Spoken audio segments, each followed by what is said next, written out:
안녕하십니까. 인문학열전 김갑수입니다. 미국의 유명한 도시 샌프란시스코, 이것이 주요 도시가 된 유래를 혹시 아십니까? 바로 이 황금을 찾아 떠난 사람들, 이른바 골드러시에 의해서 이루어진 거대한 도시입니다. 황금 찾아간 사람들이 모여 앉아 살다 보니 큰 도시가 된 거죠. 이런 일이 우리나라에서도 벌어졌었다고 하는군요. 지금으로부터 7, 80여 년 전, 일제 식민지 시대죠. 이때 이 땅에 수많은 사람들이 금맥을 찾아 몰려들던 그 시기가 있었습니다.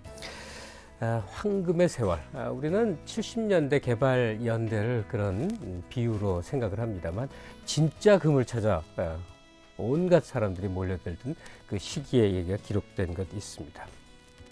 부의 상징으로 또는 탐욕의 이름으로 거론되는 그 황금, 이것이 이 땅에서 벌어졌던 골드러시에 어떻게 접목돼서 역사화되었는지 오늘 살펴보는 시간 갖도록 하겠습니다. 잊혀진 황금광시대, 그 시간을 잠시 후에 만나보시죠.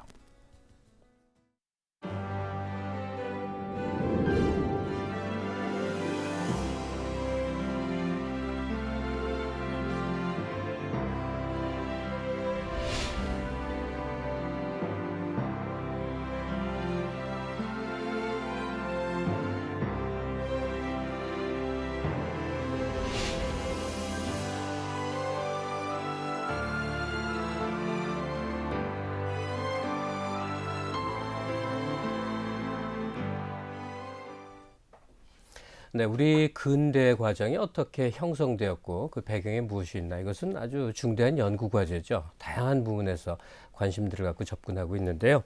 자, 한국과학기술원 인문사회과학부 전봉관 교수 모시고 얘기 듣겠습니다. 안녕하세요, 선생님. 예, 안녕하세요. 예.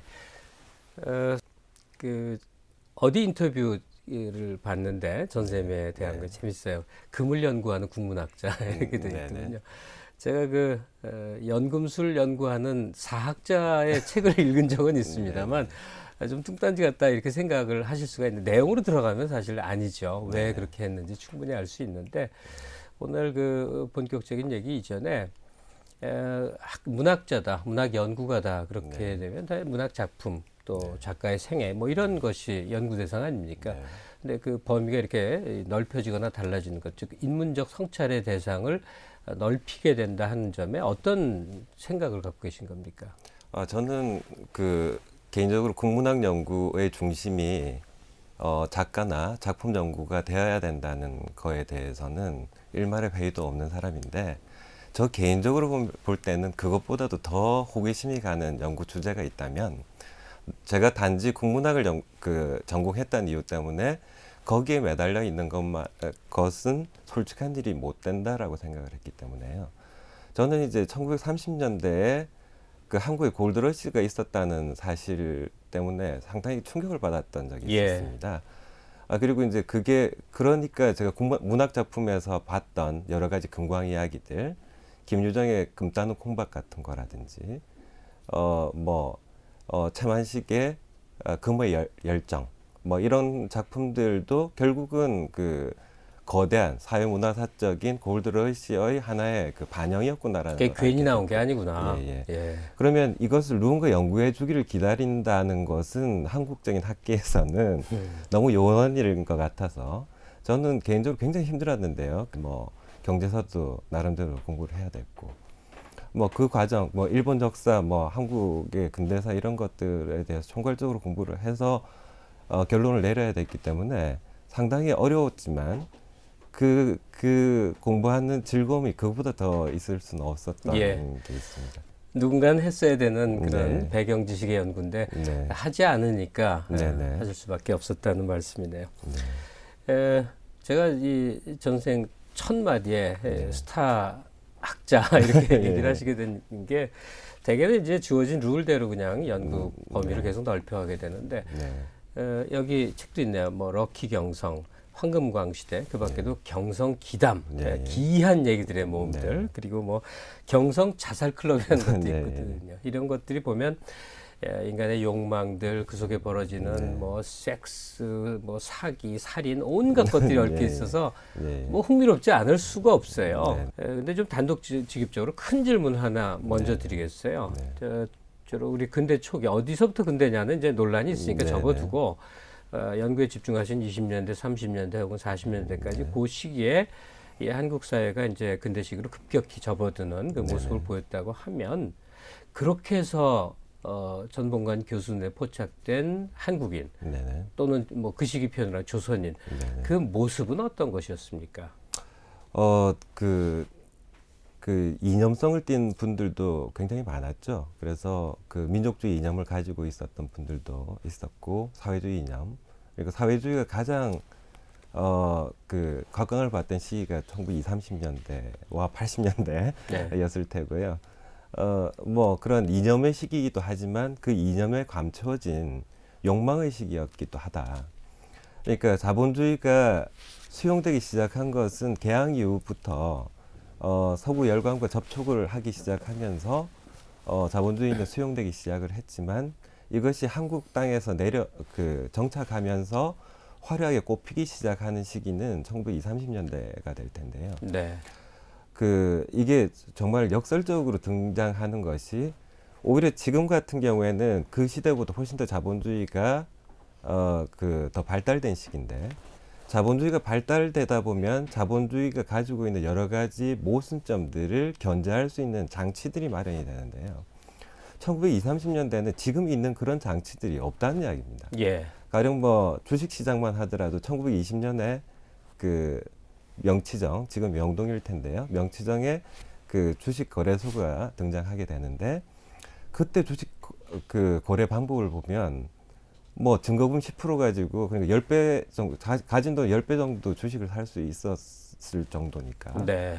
뭐 아무나 잡고 그냥 그 지금은 이제 주식 시장이 건전한 투자의 대상이 되기도 하는데, 당시에는 거의 투기장 비슷하게 운영이 되더라도 시장 규제에 네. 어떤 조항이나 관례가 없었던 이제 거군요. 그러니까 그런 것들을 욕망을 극대화시킬 수 있는 시키도록, 그러니까 규제를 전혀 안 했기 때문에 오히려 더 욕망이 더 크게 표출되던 그런 시기가 아니었을까라는 생각이 들고, 욕망의 발현기였다.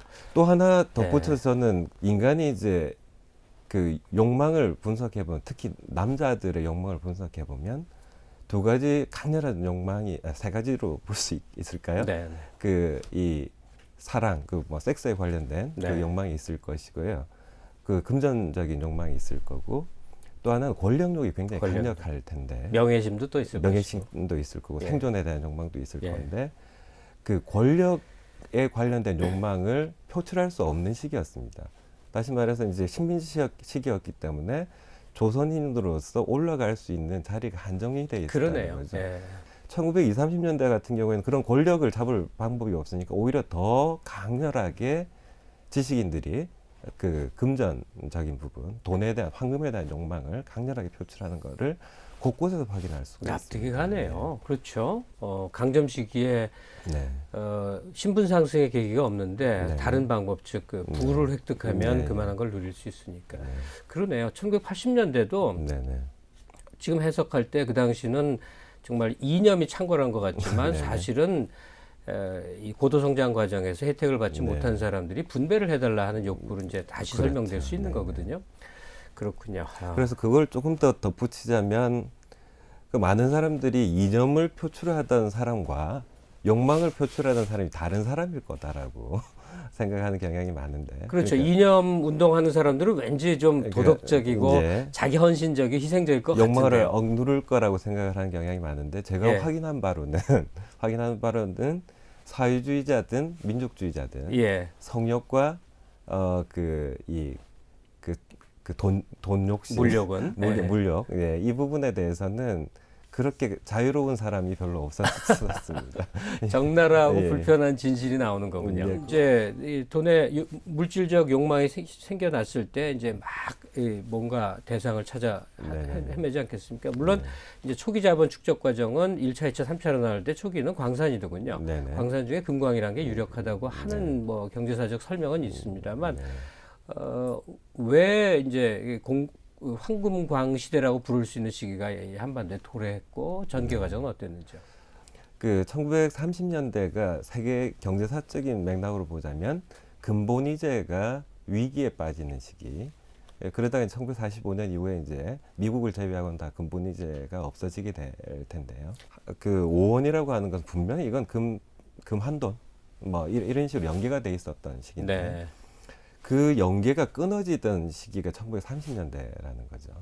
그러면 그 연계가 끊어지면서 사람들은 이제 그러면 금의 가치가 떨어지는 게 아니라 국제적으로는 유일하게 믿을 수 있는 그 세계 화폐는 금이니까 네. 그 과정에서 일본의 필요에 의해서 전쟁 준비도 했기 때문에 일종의 이제 당시에 금광 개발이라고 하는 것은 지금으로 치자면 그 외화벌이 정도가 되지 않았을까. 네. 저는 한마디로 그렇게 네. 정리를 합니다. 그렇군요. 네.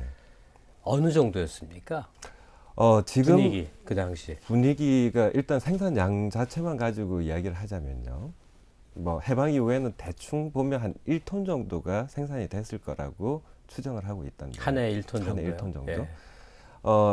그 한반도 역사상 제일 많이 그 채굴이 됐던 때가 1939년인데 그때가 31톤이 생산이 됩니다. 야, 그리고 세계적으로 많군요. 보자면 일본이 39년에 세계 금 생산량 5위를 차지하는데요. 뭐 예. 1위는 남아공이고 뭐 2위는 미국, 호주 뭐 이러고 나서 일본이 되는 건데 5위에 오르게 되는데 그게 한반도에서 어마어마한 양의 금이 생산됐기 때문인 것이죠. 예. 당시 그 일본 경제권에 한반도와 만주가 포함되었으니까 대만까지 그걸 다 합쳐 보니까 일본이 뭐 세계 5위의 금 생산량이 될 정도. 뭐 1934년 정도에 출원율이 극에 달하게 되는데 출원이 다 되고 나면 이제 개발이 되니까 39년에 최고 생산이 출원이라는 거는 이제 개발 허가권 같은 거를 네, 허가를 의미하나요? 신청을 하는 거죠. 예. 그 출원율이 극에 달했던 34년 같은 경우에 대략 5천 건 정도가 출원이 되는데 예.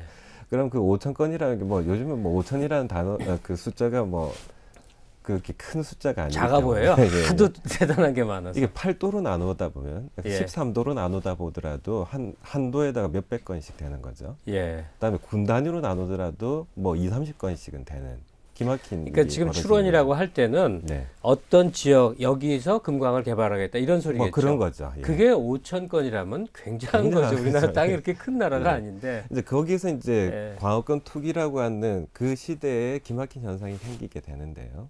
한반도에서 더 이상 출원할 땅이 없다. 이제 금광을 개발하고 싶어도 더 이상 금광 개발할 만한 땅이 안 남아 이제 다 있다라고. 선점을 당한 거고요. 그러니까 다 예. 출원증 자체가 투기의 대상이 되는데, 그러니까 금을 캐서 돈을 버는 게 아니라 출원증을 사고 팔면서 돈을 버는 그런 상황인 거죠. 그래서 문인도 기생도 애들도 뭐 출원증을 뭐 사고 파는 것에 뭐 매달리는 그런 기이한 현상이 생기게 되는 거죠. 근데요, 전동관 선생님이 그 30년대 금광 개발 열풍 설명을 해주면요. 네네. 그게 벌써 뭐 70년, 80년 전이니까 네. 아득할 것 같잖아요. 네네. 아닙니다. 아주 익숙하게 네네. 그 분위기가 딱 느껴집니다. 네네. 왜 그러겠어요? 우리 강남 개발 투기 네. 열풍하면 네네. 한국인 모두가 너무나 그 분위기를 네. 잘 알아요. 네네. 뭐 최근에 그 송도 신도시 때까지 해서 네네. 그 무시무시한 그 네. 뭐 좀 뭐 한 신문표에 이제 광풍 같은 게 네네. 어떤 건지 잘 아는데 그게 참 일찍이 있었군요. 가령 이제 투기 열풍이 일어난다는 건 어쨌든 간에 광업권 자체에서 투기 열풍이 일어난다는 거는 어쨌든 금 생산량이 늘어나는 일이 될 테니까요. 예. 그러다 보니까 뭐 그 일본 정부로 볼 때도 금이라고 하는 건 결국은 뭐 그 금이 생산이 되면 금은 일본 은행으로 가고 일본 은행에서는 그 지폐를 주는 그런 형태니까 아니 그 극단적으로 이야기해서 종이 주고 금 받는 일이 그렇죠. 되다 보니까 예. 그 상황에서는 뭐 말릴 이유가 전혀 없었던 거겠죠. 조선 반도에 있었던 황금광 열풍 네네. 이거에 대해서 조금 성격 규명을 조금은 더 보완을 했으면 좋겠습니다. 네네. 그러니까 우리가 있기로는 미국의 그 엘도라도 열풍이라는 네네. 것은 뭐라 그럴까 일종의 자연 발생적 현상으로도 볼 수 있지 않겠습니까? 금이 발견이 됐어요. 어떤 지역에 금이 발견되니까 많은 사람들이 네. 그냥 찾아가서 했다 이런 건데 우리 경우는 상당히 인위적인 배경도 좀 있다고 그렇게 네. 설명을 하시죠.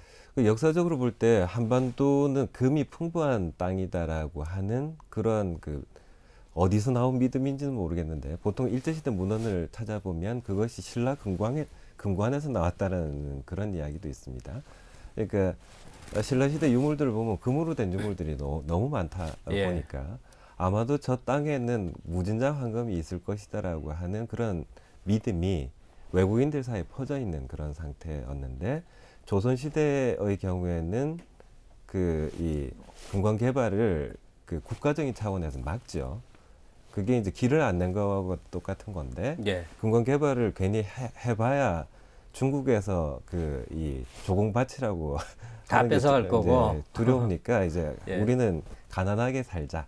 뭐 그건 마찬가지로 길을 안 낸 이유도 그 이유라고 하는데요. 예. 지금 생각하면 참 왜 이렇게 수세적이었을까. 근데 그랬기 때문에 지금과 같이 저는 제자들한테도 그 이야기를 하는데 네, 네.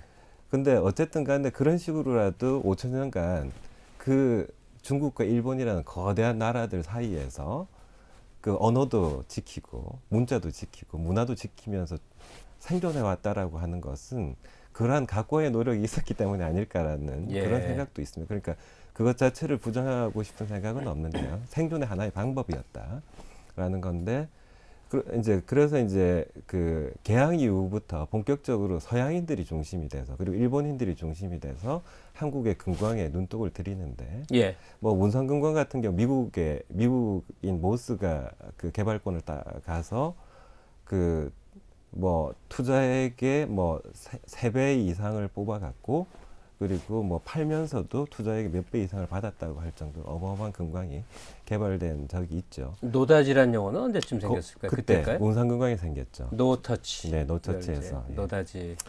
그랬었는데 이제 그 경우하고는 1930년대 현상하고는 조금 다른 게 일부 양질의 금광에서 금이 생산되던 시절이 아니라 1930년은요.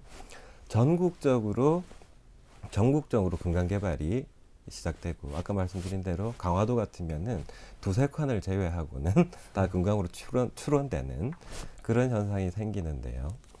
이제 그렇게 되면서도 일본 그 광업 기술자들이 그렇게 이야기를 합니다.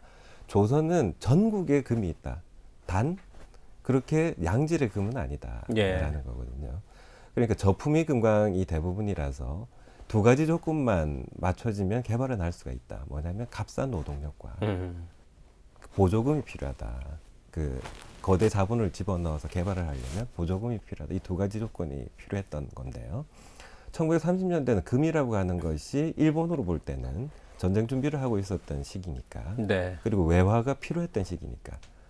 그러니까 그런 식으로라도 금광 개발을 동반했던 거겠죠. 병참 기지화의 일환이기도 일환이었던 했군요. 거죠. 예. 예.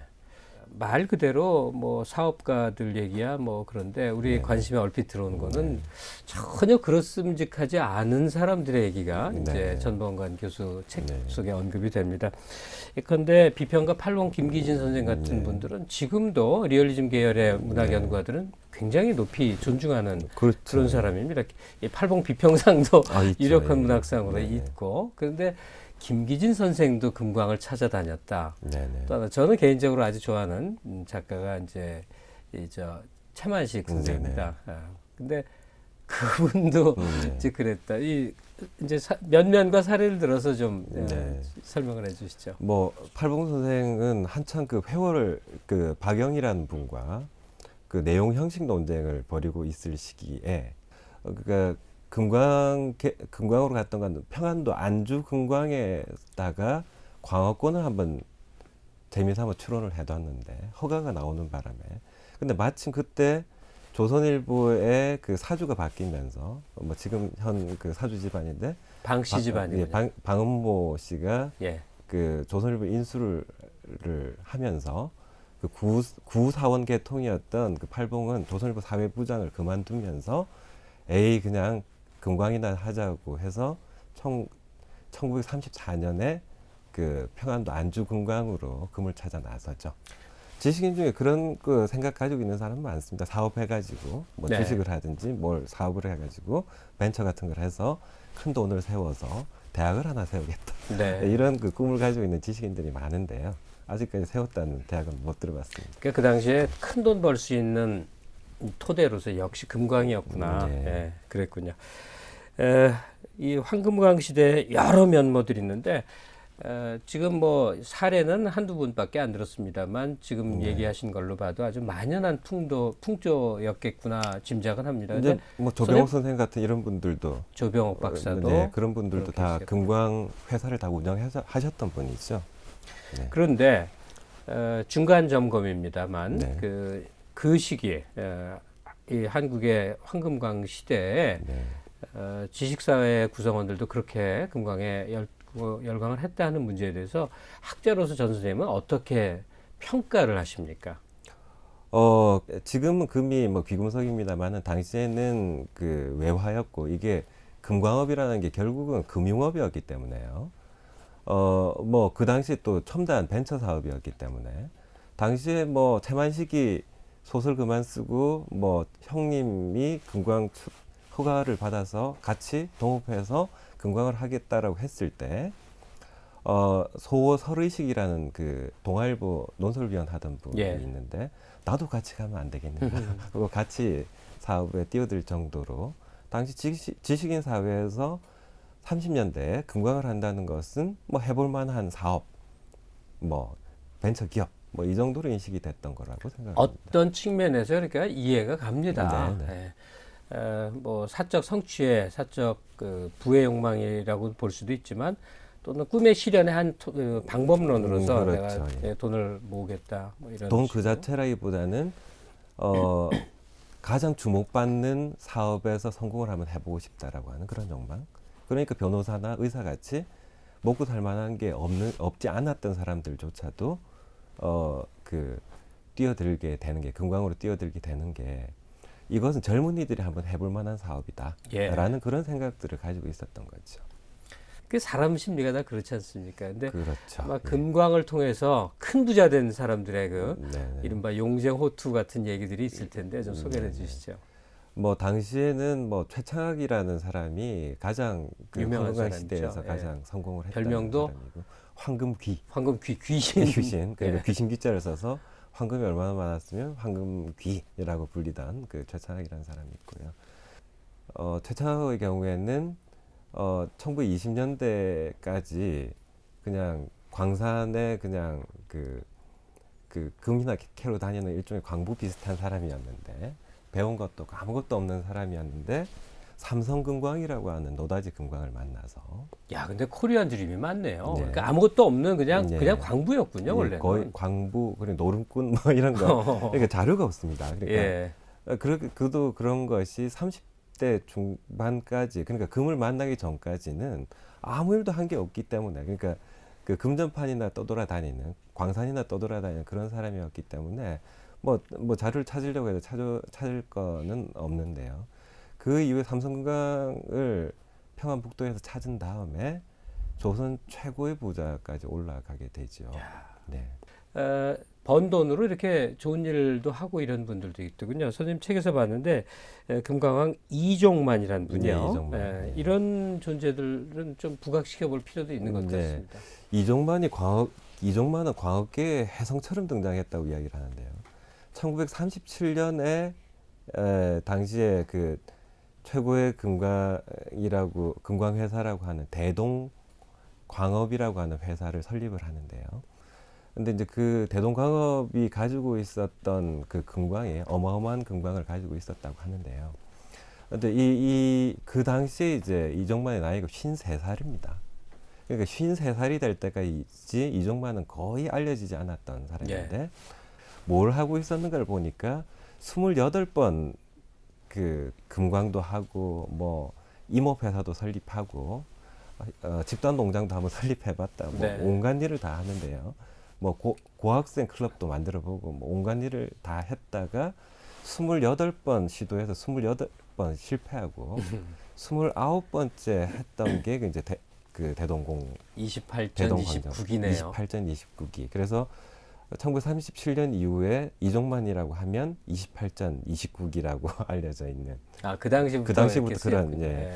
그 신문 타이틀 기사 타이틀 28전 29기에 이종만 이렇게 알려져 있었죠.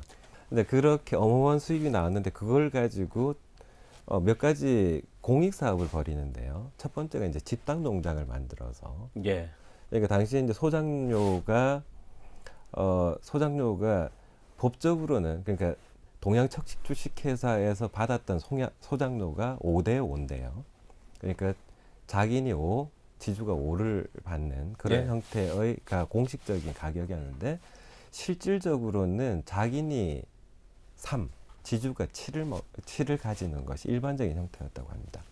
근데 이제 그 이종만이 만든 그 집단 농장에서는 소작인이 7을 가지고 그리고 그다음에 그 지주가 그 협동 그렇죠. 농장이 예. 그 3을 가지는 형태로 야, 훌륭한 운영을 분이다. 했는데 예. 그 3을 가지는 이유는 뭐냐면 그 협동 농장을 크게 늘려나가기 위해서 받았다라는 네. 거죠. 그것도 30년 후에는 지주가 그 소작인이 완전히 자기 땅으로 만들겠다라고 하던 그런 제도인데요. 여기서 제가 굉장히 주목할 수 있었던 것은 그 경작권을 주더라도 소유권은 안 넘기겠다는 거였거든요. 그러니까 30년이 지나면 소작인이 완전히 자기 땅인데 대신에 소유권은 여전히 그 농장에서 가지도록 하겠다. 그 이유는 뭐냐면 이거를 그대로 그러니까 그 소유권을 넘겨보니까 이걸 가지고 그 저당도 잡히고 네, 이걸 그렇죠. 팔기도 하고 네, 그런 일이 이러니까 생기죠. 다시 몇 년 안 가서 다시 소작인으로 전락하는 그런 현상들이 생기는 거죠. 그래서 소유권을 주지 않겠다라고 했던 그런 건데요. 이런 거는 사실은 당시의 사회주의권에서 사회주의 이론가들이 굉장히 오랫동안 연구했던 부분인데요. 예. 다시 말해서 이종만 자체가 굉장히 고심을 많이 했던 사회주의자였다는 거죠. 그래서 그 자본가이면서도 사회주의적 신념을 가지고 있었던 부분은 굉장히 그 높이 평가할 수 있는 거죠. 그러니까 사회주의가 옳다 그르다를 떠나가지고 자기가 부를 획득한 이후에도 자본가 편이 아니라 자기의 신념을 따를 수 있었다는 것은 우리나라에 몇 안 되는 굉장히 훌륭한 신념을 가지고 있었던 사람이었다라고 볼 수 있는 거죠. 그러네요. 더 넓혀서 네. 일제 그 통치하에서의 그 당시 사람들 평범 소위 백성들의 살림살이는 어땠든가 좀 살펴볼 필요가 있겠죠. 예, 그래서 뭐 식민지 근대화 이야기도 나오는데요. 그 부분이 수치상으로 보자면 틀린 이야기는 아닌 것 같은데요. 그 식민지 근대화론의 근거라고 하는 거는 일제 강점기 동안에 한국에서는 2%씩 경제 성장을 했다. 그리고 당시 세계 평균 경제 성장률은 1% 내외였다. 그런데 아시아만 놓고 보자면 일본을 제외하고 통계를 내보면 오히려 마이너스 성장을 하고 있었는데 한반도만 유독 2% 넘게 성장을 했으니까 살림살이가 나아졌을 것이다. 라고 하는 것이 식민지 근대화론의 근거인데요. 예. 저는 그 외양이 발전하고 있었다는 것 자체를 부정하고 싶지는 않습니다. 그렇다고 하지만 그 상태에서 생활이 좀 더 나아졌을까라고 하는 부분에 있어서는 실제로 이제 빈부격차는 지금보다 오히려 덜한 측면은 있었겠습니다만은 워낙에 그 서민들이 가난했기 때문에 그리고 그 가난의 정도라고 하는 게 끼니를 거르는 정도의 가난. 그러니까 한편에서는 그 황금광 시대에 1930년대에 금을 찾아가지고 100만 원 이상의 10만 원 이상의 부를 얻었던 사람들이 1년에 한 7, 80명 정도가 나왔다고 합니다. 그 이면에는 그 광산 노동자들이 일당을 7, 80전을 받았다고 하는데요. 일원이 안 되는 거죠. 네. 그러니까 한 달 내내 그 노동을 하더라도 20원 남짓의 월급을 받을 뿐인 이 사람들의 삶은 전혀 나아지지 않았다고 볼 수 있는 것이고요. 그럼에도 불구하고 좀 더 긍정적으로 보자면 이렇습니다. 그 한국이 농업국가였는데 80%가 농민이었는데요. 이 농업만을 가지고는 한국인들이 다 먹고 살 수가 없는 그런 경제 구조였는데, 그러니까 한반도가 그 5천 년 동안 계속 굶주렸던 것이 80%의 농민을 이 한반도에 있는 척박한 농토를 가지고는 다 못 먹여 살렸다. 그랬을 때 그 광산 노동자가 그래도 밥은 굶지 않을 수 있었지 않느냐. 새로운 산업이 등장함으로써 그 굶어 죽는 것 정도는 면할 수 있었다는 것을 나름대로 긍정적으로 찾아보자면 그런 긍정적인 의미는 찾을 수는 있을 텐데요. 예. 그 정도 가지고 이제 그 세계 10위권 경제력을 가진 한국 사회에서 납득하기는 좀 어려운 부분이 있을 것 같습니다. 아니, 그럼요. 이 1920, 30년대 황금광 시절이라는 것은 우리에게 아주 네. 가까운 시절에 투기 열풍을 바로 상기시킨다 네. 말씀드렸습니다만 전 선생님 경우는 일방적인 단죄를 한다거나 이러지는 않으시더군요. 네. 양면적인 네. 설명을 하던데 어쨌든 그 최근 몇십 년 동안의 이 고도 성장이 꼭 좋은 것만은 아니지 않습니까? 네. 우리 삶을 피폐하게 만든 요소도 있기 네. 때문에 그 연원을 쭉 거슬러 올라가 보니까 황금광 시절이 있었구나. 비로소 깨닫게 됐는데요. 네. 오늘의 이 시점들 그리고 앞으로도 또 상당한 정도는 이 투기 열풍이나 이런 것 속에 휘말려서 할 텐데 뭐 사적 맥락이라고 할까? 그래서 이게 아마 미시사의 영역일 텐데 네. 어떻게 진단하고 계신지 마무리 말씀 부탁드립니다. 그 저도 이제 한국학을 연구하는 입장에서 한국은 굉장히 세계사적으로 볼 때 이례적인 국가였다라고 볼 수 있고요. 이제 그런 맥락에서 우리가 이제 지금 학생들도 보면 귀여운 부분이 경쟁 상대라고 우리가 경쟁을 해야 되는 국가라고 하는 게 뭐 미국, 일본, 중국 뭐 이런 나라들이라고 생각을 하는데 그 100년 전만 하더라도 그런 나라와 어깨를 나눠야 한다는 건 상상조차 할 수 없는 나라였고 또 그런 투기와 근대화와 압축적인 성장 이런 것을 통해 가지고 한국은 두 가지 과업을 지금까지는 성공적으로 이루어냈던 것 같습니다. 한 가지는 경제 성장이라고 하는 부분이고요. 또 한 가지는 민주화 과업을 이루어냈고 그것이 각각 좌와 우라고 주장하고 있는 분들이 이루어낸 업적이라고 저는 개인적으로 생각을 하는데요. 앞으로 양쪽 다 지금 결하고 있는 것이 뭐냐면 삶의 질의 문제를 생각을 해야 될 텐데요. 이제 그 부분에 대해서는 조금 더 생각해 나가야 되지 않을까. 그러니까 이제는 이 나라가 살만한 나라가, 그러니까 이제 물리적으로는 살만한 나라가 됐는데 진정으로 정신적으로도 살만한 나라를 만드는 과업 같은 경우에는 지금부터 있어야 되지 않을까. 밥은 굶지 않게 됐는데 인간이 인간이게 하는 것, 소위 삶의 품위의 문제에 있어서는 너무나 아쉬운 게 많죠. 그러니까 이런 식으로 골드러시로 계속 살아가면 그분 해결이 안 될 것 같고 좀 차분하고 안정적인 속에서 성찰하고 기남목으로 계획하고 이런 삶이 가능했으면 좋겠어요. 다만 오늘 전 선생님하고 시간 동안에 굉장히 보람이 있었습니다. 감사합니다. 이 투기 열풍이 박정희 근대개 뭐 이때만이 아니었고 상당히 거슬러 올라가면서 이런 하나의 맥락을 갖고 있구나. 이렇게 이해할 수 있는 시간이었습니다. 말씀 감사드립니다. 예, 감사합니다. 네, 오늘 시간 재미있으셨죠?